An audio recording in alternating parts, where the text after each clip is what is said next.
Здравейте и добре дошли в новият епизод на Заедно за едно, в който ще си поразсъждаваме върху това всъщност колко е важна практиката на всичко това, което учим като теория в нашия живот.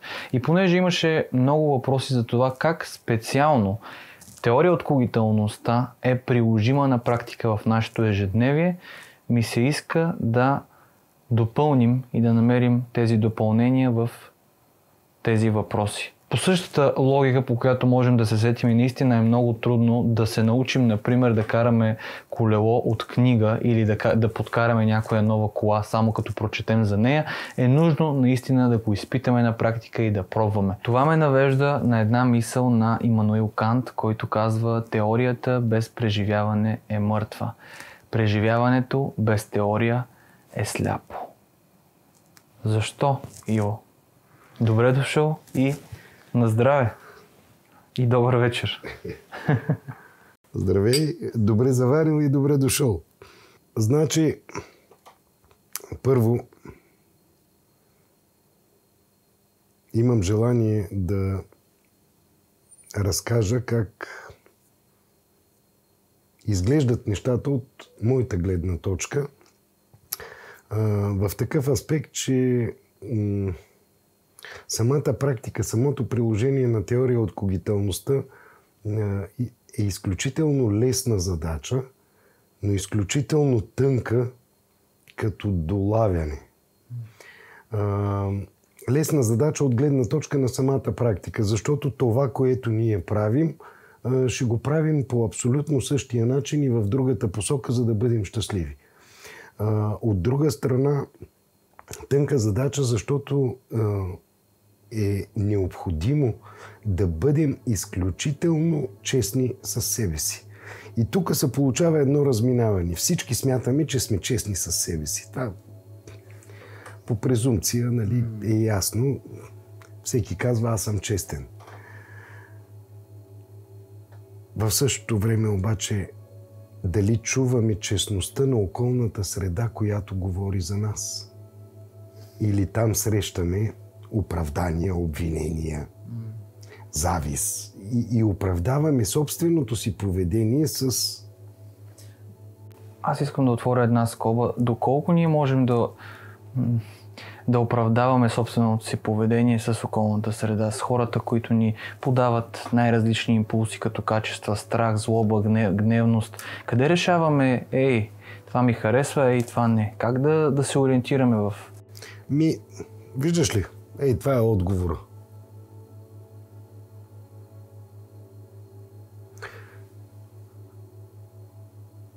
Аз съм си аз. Няма никакво значение в тая връзка дали пуша или не пуша. Главата ми е същата, тялото ми е същото, начина ми на разсъждение не се променя. Но това означава ли, че понеже пуша, значи всичките ми мисли са грешни? Или просто аз съм си аз? И ти питаш къде е границата. Границата е в това какво ще кажат другите. И сега, тънкият момент. Ако аз пуша в твоето присъствие, но ти нямаш нищо против това, самия ти, да речем, си пушач, но пушиш много по-рядко от мен и това не те дразни, тогава един вид аз, без да те притискам по някакъв начин, съм намерил вид хармония, вид баланс между това, че аз пуша и това, че ти приемаш това пушене. Но ако съм в по-голяма среда, да речем има 10-12 човека, тогава е редно да задам въпроса: имате ли нещо против, ако аз пуша? Защото тогава измежду 6, 12, 15, 20 човека, 19 може да са против това аз да запаля, може това да ги дразни, може това да им предизвиква дискомфорт и те да се фокусират върху това, което ги дразни, а не върху онова, което говоря. Кой е прав от всички тези хора тогава, ако всеки един дава идея, всеки един си дава мнението? Коя идея накрая излиза Множеството определя идеята. Имам предвид количеството хора, които биха могли по някакъв начин да бъдат раздразнени. Ако да речем, само един се дразни от това, че пуша, мога спокойно да пренебрегва неговото мнение и да продължа да си пуша. Ако обаче стане така, че да речем повече от половината търсят вариант да не се дразнят от твоето пушене, а да те слушат наистина какво говориш, и тогава това е свързано с твоето взаимодействие с околната среда, и тогава е по-добре аз да се въздържа от пушенето в името на това те да чуят разговора, който искаме да проведем взаимно. Защото това е взаимно действие, но е в същото време и взаем действие. Хем е взаимно действие, хем в същото време е взаем от моя страна, тъй като да речем, аз съм човека, който ги е събрал, за да поговорим. Както в случая, нали? Ние сме се събрали, за да поговорим за връзка между теория и практика. И в този план идеята е аз да се поставя на място на множеството от хора, да видя какво би ги дразнило и чак тогава да взема решение, ще пуша или не. Това не е свързано с дилемата да бъда или не. А с кое е свързано? С моята филтрация. Моята филтрация е да пуша и да говоря. Да, но тази филтрация може да дразни околните. Тогава, ако аз искам взаимно да имаме действието, те да чуват, аз да говоря, и когато те ми зададат въпрос, аз да чувам, за да мога да отговоря, тогава кое е редното?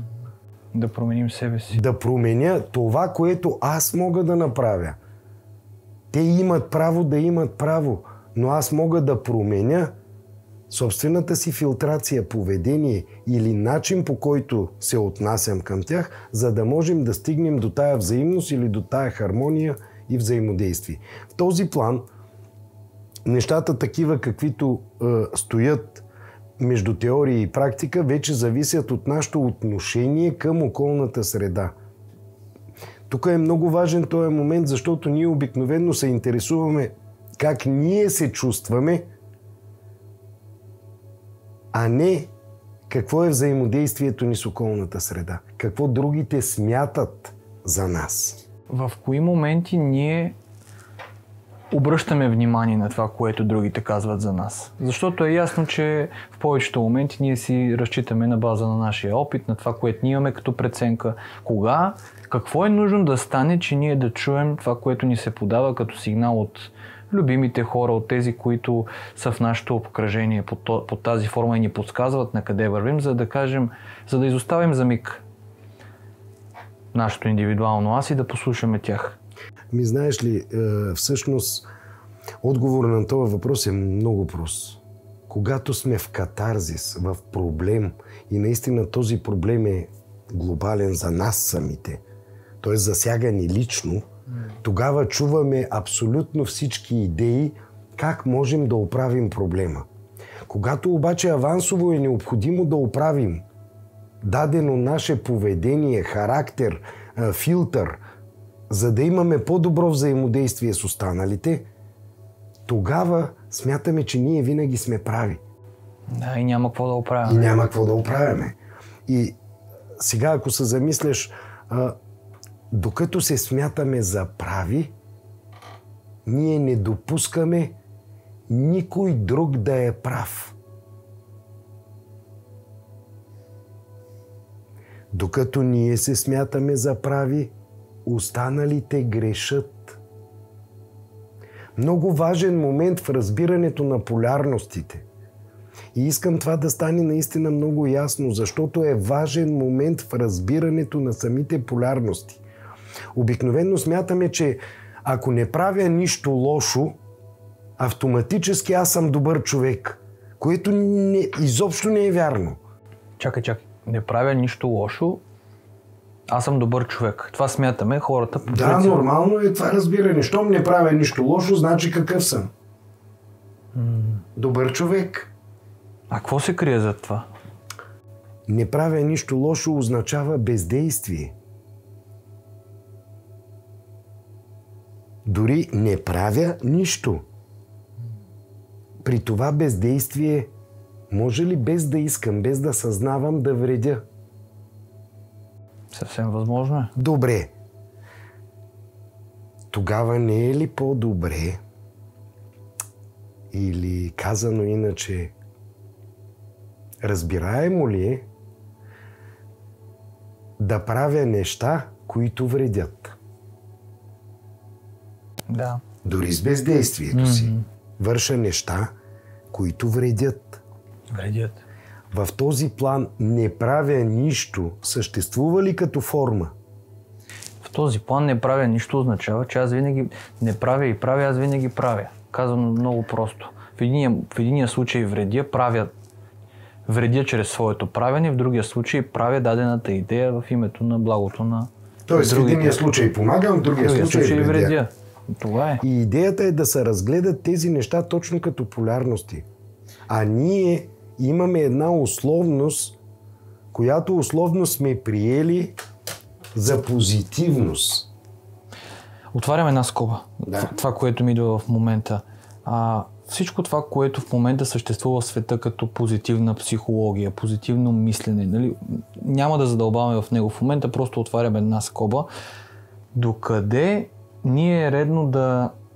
Какъв е начинът на мислене, по който ние е редно да се установим, да започнем да си отваряме главите, за да можем да приемем, че това сме самите ние, че винаги всичко е субективно, че дадена идея, тя за някой може да е добра, за друг може да не е толкова добра, за един може да работи, за друг не. Но преди всичко това, какво е редно ние да направим, какви са първите стъпки на практика? Значи, виж, най-напред е необходимо да осъзнаем кое е онова, което е валидно за цялото човечество и не само за човечеството, а и за цялата галактика и цялата Вселена. Кое е това? 8-те принципа за развитие и 5-те закона за съществуване. В основата на нашето съществуване седат тези 5 закона и 8 принципа за развитие, тъй като ние не сме статични. Ние постоянно се развиваме и в теория от когиталността, както си спомняш, доказваме, че всеки се променя със скорост 5,3 по 10 на минус 44 от секундата. Тоест всеки един миг с 10 на 44 степен от секундата по-малко, ние вече сме различни. И в този план приемаме ли себе си като различни? Да, ние казваш, че умираш и се раждаш всеки миг. Всеки миг, точно така. Идеята е, че и въпреки това приемаме себе си за това, което сме. Какво значи това, което сме? Ние сме такива и толкова. Нали така казват повечето? Аз съм такъв. Край. И въпросът приключи. Ти или ме приемаш, или не ме приемаш. Само, че тук е тънкият момент. Аз приемам ли себе си? За такъв. Не приемам ли се изобщо? Приемам ли себе си, че всеки един миг с 10 на 44 от секундата, аз променям себе си и всеки миг съм различен. Значи, за една секунда приемам 5 по 10 на 44 личности. Тоест, колко голям обем от приемане. Това са 5 по 10 на 44 степен личности. Това са 10 с 44 нули. Това не са милиарди, не са трилиони. Много повече клони към безкрайност. Тоест, аз като личност, като същност, имам способността да приемам толкова много личности. Тоест аз го правя без значение. Дефолт. Да, аз го правя подразбиране. По подразбиране. Това си е моята сила, аз я имам, съдържам я и го правя така или иначе, без значение дали ми харесва или не, дали го приемам или не, но аз винаги го приемам и дали му обръщам внимание или не, то си върви. То така или иначе е прието, защото ти продължаваш да съществуваш. И такъв е и закона, иначе няма да те има. Точно така. Добре. И тогава идва някой и ти дава идея. Каквато и да е тя.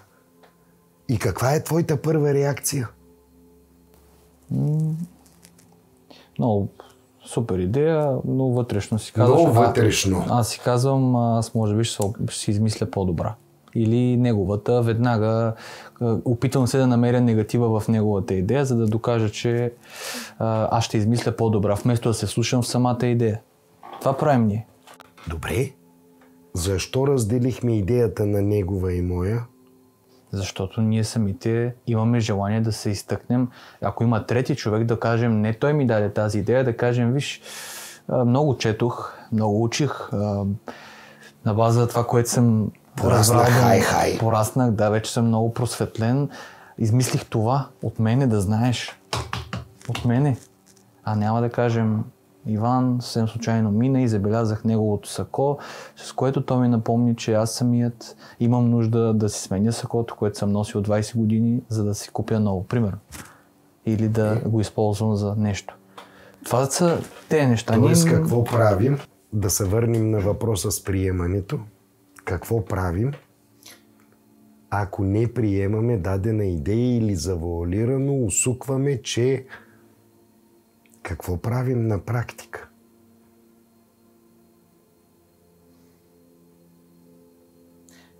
Ние приемаме друга идея. Това е верният отговор. И тук е същественият момент, върху който искам да поговорим. А какво правим ние по принцип? Аз отговорих. Според мен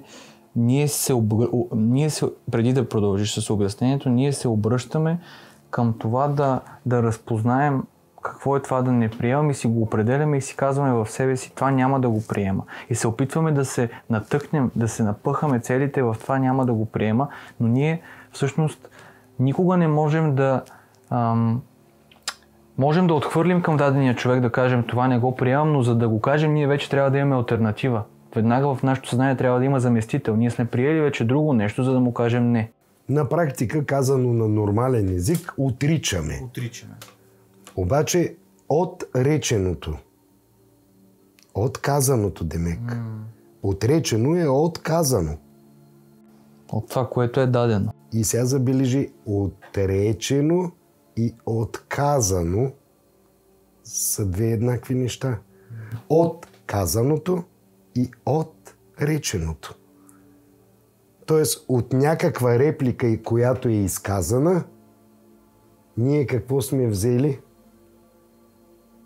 Не сме взели. Не сме взели. Тоест, не сме приели. Да. Преди какво сме направили в този момент? В този момент сме тръгнали да приемаме друга идея. Това е. Тоест, не съществува, въпреки че употребявам сричката не съществува отричане или отхвърляне или отказване. Няма такъв момент. Ние просто, щом не сме приели дадена идея, това означава, че сме приели някаква друга идея. Много важен момент в разбирането на полярностите. Значи е невъзможно да отхвърлим една идея, ако вече не сме приели друга. За да отхвърлим една, ние сме приели друга, нали, в нашето съзнание. Виж, ти използваш една и друга идея. Аз ще тръгна оттам. Източника е само един. И ние сме енергия задвижена на база собствения ни избор извън източника. В този план, докато ние разтегляме пространство-времето от този източник, нали, той е в нищото, в пълен покой, този потенциал, когато ние тръгнем да се разтегляме, образуваме пространство-време. Лявото ни пространство-време наричаме минало, дясното ни пространство-време наричаме бъдеще и отричаме едното, а другото обявяваме за несъществуващо. Кое приемаме?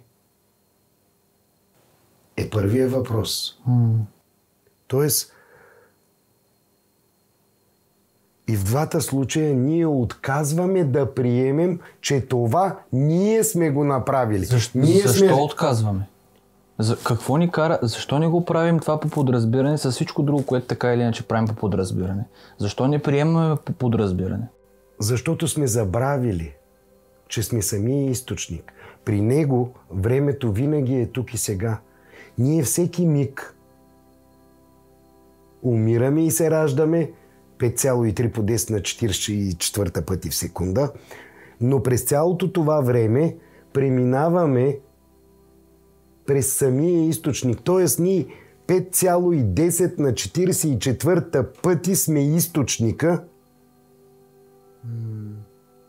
и през останалата част, когато не сме през източника, сме идеята за собственото си разтеглено пространство-време. И тогава едната страна на нашето собствено разтеглено пространство-време, защото ние го разтегляме, ние образуваме това пространство. То е и нашо. И лявото, и дясното. Все едно лявата ръка и дясната ръка да казваме, че са две полярности, които са в сблъсък. Ние сме разтеглили това пространство. Но не сме в точката на покоя. Не сме в точката на източника. Не сме в мястото, въпреки че постоянно преминаваме през него. Тоест, може ли да направим едно сравнение, че източника е като една постоянна гара, през която се минава, всички елементи минават оттам, но тя си е там. Гарата е там, наречената като метафора. Тя самата е статична, но всички ние минаваме постоянно с неописуема скорост през нея и добиваме опитности. Черпим идеи, правим ги, така или иначе. Минаваме през източника, ти не можеш през гарата да черпиш информацията. Ти не можеш през гарата да черпиш отрицание. Не можеш да вземеш идеята на отричане. Ти пак си взел идеята и тя после в последствие ти самия, когато си излезнал от гарата, си е направил отричане. Но тя е била идея. Ма тя не е отречена. Но тя не е отречена, тя е идея. Тя пак е идея в друга посока. Да. И тук е тънкия момент. Ние нямаме отричане по презумпция, по дефолт. Още като излизаме от източника, ние сме излезли по наша собствена изборна система. Ние правим избора да излезем оттам. Не съдържаме отричане. Никога. Никога. И сега тук никога не казва и никога. Да. Нали? Ами защо не го кажем? Винаги можеш да кажеш, винаги. Защо вместо няма проблем, не кажем, имаме възможност. Няма начин да няма начин. Има безкрайно много варианти. Каква е съществената връзка и защо ние отричаме?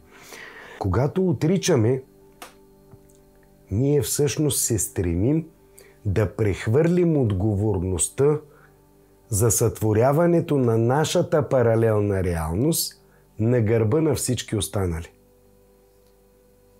Какво искаме да постигнем с това прехвърляне? Не носим отговорност.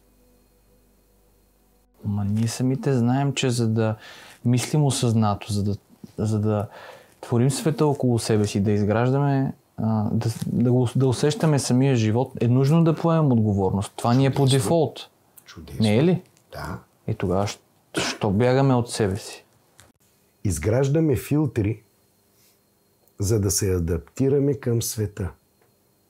По презумпция, следователно, за да има нужда от адаптация към околната среда, която сме създали, това означава, че околната среда каква е за нас?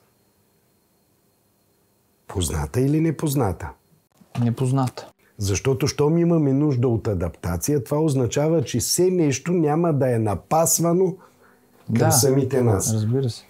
Това е така, защото ние, като аз съм, представляваме една сфера, която е затворена и която има известно количество информация. Да. Тази информация е изследването, което ние сме пожелали да направим на определен етап от своето развитие. С което ще отговоря на един въпрос на твоите зрители, че защо има деца, които се раждат още малки и умират едва ли не на 1 месец, на 2 месеца или са заболели от някакво предаване. И все някой е необходимо да изследва и тази зона. Да. И тъй като те са пожелали да изследват това за много кратък период от време, те са изследвали точно това за същия кратък период от време. За самия източник и за самите нас като източници, докато сме самите източници, ние нямаме емоции. Какво имаме? Информация. Имаме факти. Имаме набор от информационни база данни. И тогава има ли значение, че някой плачел? Ами не, това е супер! И даже би следвало, нали, погледнато от нашата гледна точка, ние да се радваме, че някой плачел, защото щом някой плаче, това означава, че той е изследвал това състояние по неговия си начин. Тоест той го е искал. Еми той е пожелал това изследване. Живота ни е, самия живот ни е изследване. Редно е да го осъзнаем това. Самия живот е изследване по една пътека, която самите ние чертаем. Постоянно обаче. 5,3 по 10 на 44 пъти в секунда. Къде е конфликт? Къде е... Това и аз чак да питам. Къде е... Кой начерта пътеката, по която желаем да се развиваме? Ние. Да. В същото време, самото изследване на тази пътека, след като се променяме толкова често, е свързано с това. В момента, в който се променим, ние да се адаптираме към съответната среда. В момента, в който се променим, да се адаптираме. И кой иска толкова често да се променя, за да се адаптира? И тук идва момента, не е ли по-добре да прехвърля отговорността на другите? Да мога да се изтъркатува, за да почина малко. Да почина малко. И толкова често искам да починим, че накрая, нали, както се шегуваше тук един мой познат, си вземем къща 2 на 1 без комин.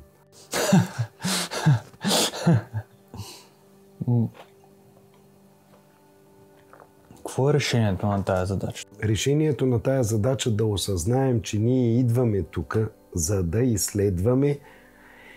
И тъй като един път сме излезли от покоя на източника, ние сме във вечно движение и това, точно това, нашето съществуване, щом сме излезли от нивото на покоя и сме тръгнали в нивото на движение, в енергийния потенциал постоянно да се движим, това е непроменяемо. Но не като Стоян и Ивомир.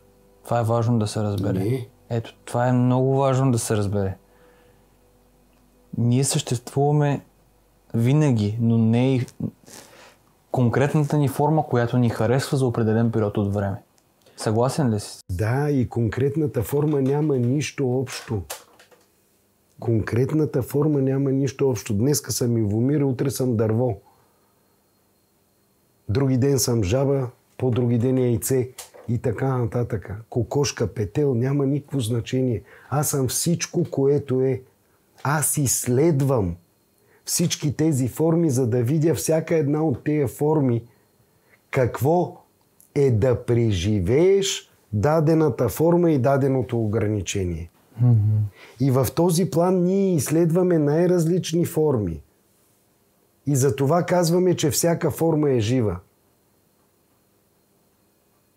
В това е силата да преживяваш. Всъщност, ние изследваме всяка форма е жива, всяка форма е начин на съществуване.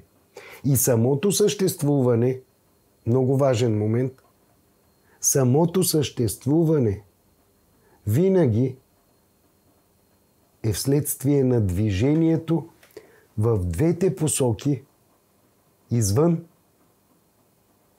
точката на покоя.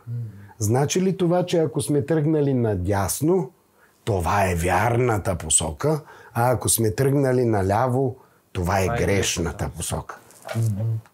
Нали си е наша посока?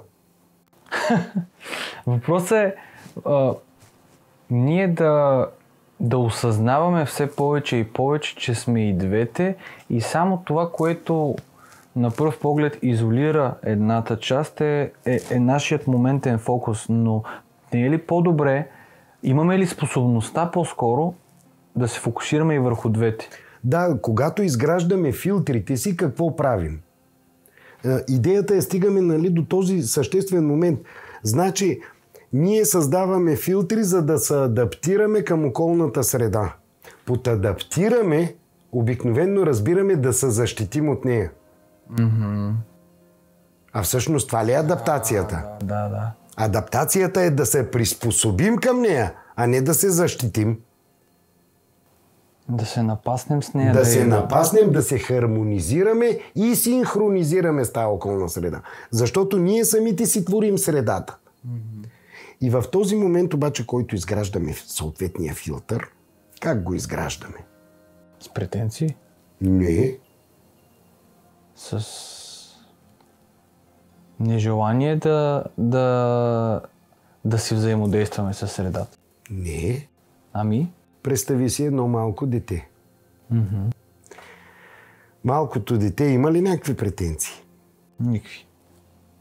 То просто свети и е едно дете, което приема всичко и си играе, живее. Тоест, как си изгражда филтрите за адаптация към околната среда? Като пробва за първи път някакви Кое неща. пробва?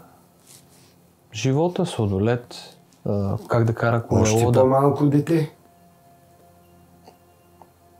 Още в кошарата на 1 месец. Пробва да... Най-напред да разпознае формите. И тогава мама му казва: виж, маме, това е пчеличка. И показва едно такова донапренено животно с пластмасови крила и то голямо колкото детето, 50 см. И мисли, че детето се радва. Защото виждаш ли, мама харесва това животно. Детето вижда, това е пчеличка.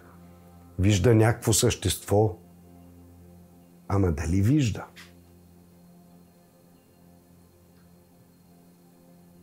Какво прави тогава? Изгражда филтър да види. Решава да приеме. Изгражда филтър да види. Решава, правилно, да приеме определени ограничения от своята светлина, за да почне да разпознава фигурите, които мама му казва, че ги има около него. Mm-hmm.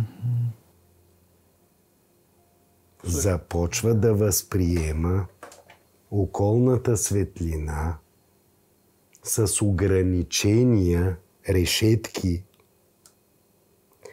чрез които да започне да забелязва фигурите, които мама му твърди, че съществуват около него.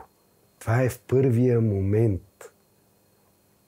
Тоест, ние изграждаме филтрите си, като си изграждаме решетки около себе си. Изграждаме тези решетки около себе си, за да започнем по нов начин. По нов начин. Защото това е да виждаме определени обекти, които другите смятат, че виждат. Mm-hmm. Разбрахте идеята. И така ние започваме да се адаптираме към дадена околна среда. Точно така, ние се съгласяваме с твърдението на мама, че това е пчела, по същия начин, по който когато сме по-големи, се съгласяваме с твърдението на приятел, че го е страх от мечка или от котка или от куче и по същия начин имаме травма до 15 години и ни е страх, защото сме повярвали на някой, на някой, за да можем да си комуникираме с него, да го допуснем до себе си. И даденият обект е опасен, точно. Сега тук е тънък момент. Представи си, че на планетата Земя никой не знае какво е това змия. Някой ще коментира ли форма на змия, какво представлява, как изглежда? Не, нали, то не е достигнало изобщо до там. Тоест, то може ли да бъде заформено като филтрация ако изобщо никой не говори за него? Не. Тогава какво е филтъра? Тогава филтър излиза, че е изцяло на основата на това, което ние сме вече познали, изградили, преживяли. Да, което обаче е базирано на идеята на другите, при които сме били. Ако другите говорят за змия, ти автоматически ще можеш да си представиш съответното нещо и съответно да го проявиш в твоята паралелна реалност.